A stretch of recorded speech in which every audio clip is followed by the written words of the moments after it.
All right, welcome back. We're going to look at Revelation chapter 10 today, and probably, if we get a chance to it, a little bit of the beginning of chapter 11. Chapter 10 is kind of this angel comes down, and he gives the seven thunders, but John's told not to write the seven thunders down. So that part kind of remains a little bit of a mystery. I don't know if anybody has, what those seven thunders were, because God didn't want anybody to have that part. So we'll take a look at 10, but, there's not going to be a ton in chapter 10. So I think we'll also take a look at the beginning of chapter 11. So let's see here. If we want to go to verse 1, he says, I saw still another mighty angel coming down from heaven, clothed with a cloud, and a rainbow was on his head. His face was like the sun, and his feet like pillars of fire. So the identity of the angel kind of comes up sometimes.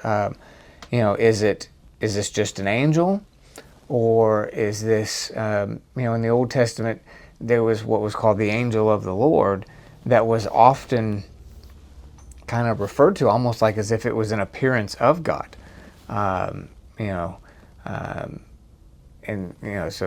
there would be angels, but then that angel of the Lord, was in a different category. So this angel here, kind of an interesting thing. If you go down to chapter 11, and because this angel is interacting with John in chapter 10 and the beginning of chapter 11 when he's talking about the two witnesses, and he's telling him to measure the temple. So let's go to 11 verse 2. He says, leave out the court which is outside the temple and do not measure it, for it has been given to the Gentiles, and they will tread the holy city underfoot for 42 months. And I will give power to my two witnesses, and they will prophesy. So notice the terminology. It said, I will give power to my two witnesses. That's what makes some people think that this angel here is different than some of the other angels. That this one carries a lot of, the rainbow over his head, the feet like pillars of fire. Those were all things described kind of God. When people have seen the Lord in heavenly visions in the Old Testament, that the feet like fire, the rainbow over head, those were all things that people saw when they saw the Lord. So it kind of makes people wonder if this angel is perhaps the Lord himself in this form. Let's go to chapter 10 verse 2. It says, he had a little book open in his hand. Now that's easy to read over real quick, but let me just also emphasize something here. Turn, let me see here. Go back to chapter 5, verse 2.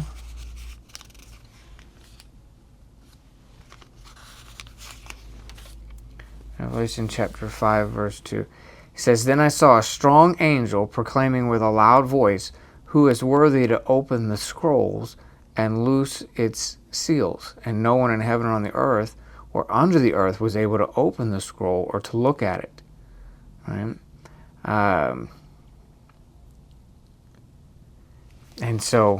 then verse 7 it says, then he came and took the scroll out of the right hand of him who sat on the throne. So the revelations that John gets when we're dealing with the seals right at the very beginning was of this closed book or scroll in God's hand. And then we go through all of this that we've gone through, and now we see this mighty angel, and he extends his hand, and what's in his hand is no longer a closed scroll book. It is now open, right? And so it's entirely possible that we have a continuation of what we've been seeing. So the whole seals section of the seven seals was the opening of this little book, right? And now the angel comes and he's got a little book that is no longer closed, it's open, and he gives that to John and says, now you have to eat this and prophesy about what's to come.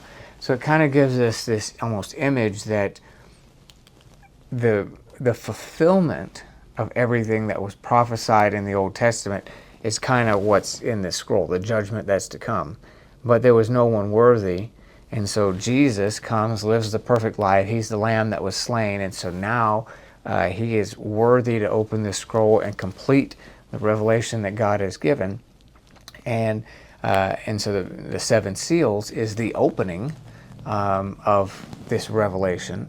And then now we come to this part where we've gone through the six thunders, and we are in between the sixth and seventh trumpet now. So you kind of notice between the sixth and the seventh, that final one, there was always kind of an interlude, you know. So between the sixth and seventh seal was the scene of all the martyrs who are going to die.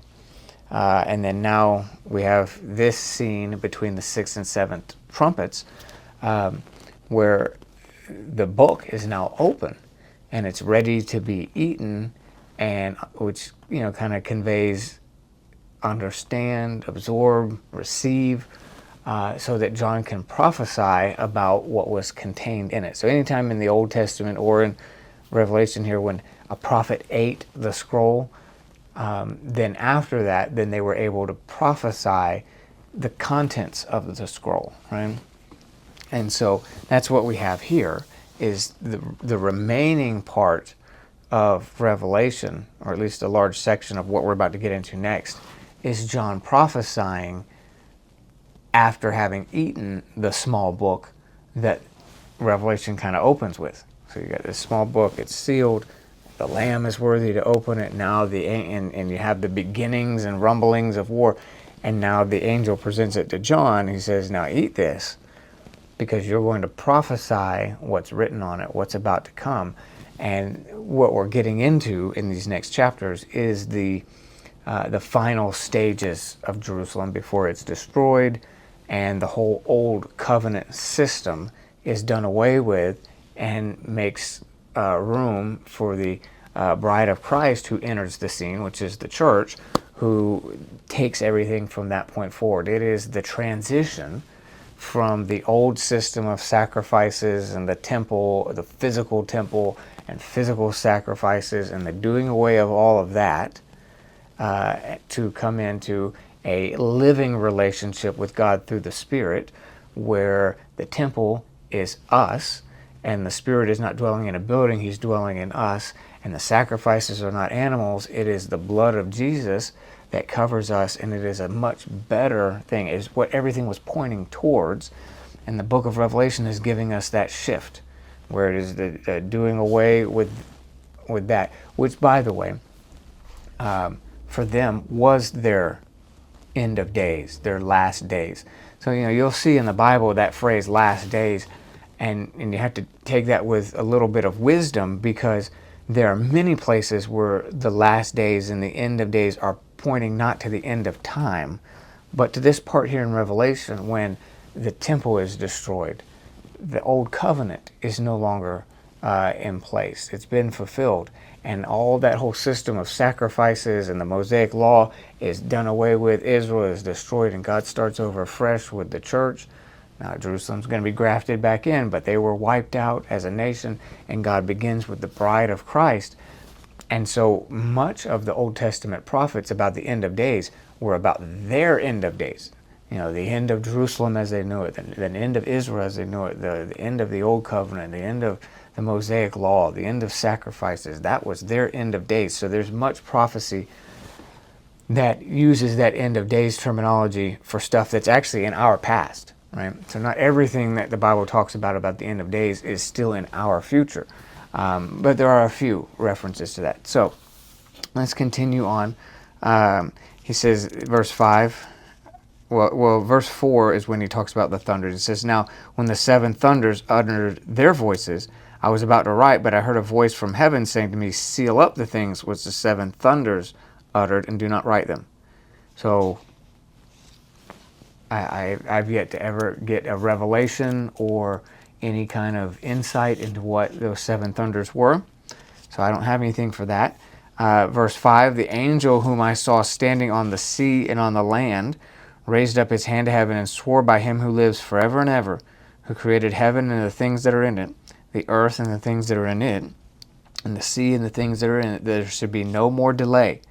But in the days of the sounding of the seventh angel, when he is about to sound, the mystery of God would be finished, as he declared to his servants, the prophets. Right?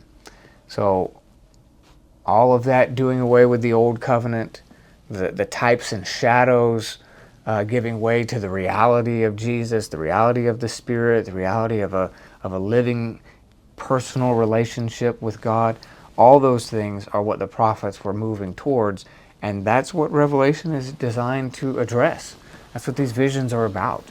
That was a big deal, to get rid of the physical temple, the physical sacrifices, the law written on stones, and usher in the temple of the body, the coming of the Holy Spirit into believers, the writing of the law in our heart, the final sacrifice of Christ. All these things, it's a huge shift. And Jesus was the only one worthy to bring that about. And so that's kind of the idea of the seven seals. No one could bring this. No one was going to be able to usher in a completed, once-for-all, perfect sacrifice so that the promises could show up. Jesus is the only one that could do that. And so these seven seals, and then now in chapter 10, this book is now open, and the revelations are flowing now because Jesus has finished his work. Right? Verse 8, he says, then the voice which I heard from heaven spoke to me again and said, go take the little book, which is open in the hand of the angel who stands on the ceiling of the earth. So I went to the angel and said to him, give me the little book. And he said to me, take it and eat it, and it will make your stomach turn bitter, but it will be sweet as honey in your mouth. So I took the little book out of the angel's hand and ate it, and it was sweet as honey in my mouth. But when I had eaten it, my stomach became bitter. He said to me, you must prophesy again about many peoples, nations, tongues, and kings. Right? So there's a lot, he's saying, going to unfold on the other side of this. Right? So then we're going to shift into chapter 11. And we'll deal with the part here at the beginning with the two witnesses. And then the seventh trumpet, we'll put that, the second half of chapter 11 deals with the seventh trumpet. We'll put that in a video where we're going to do with chapter 12.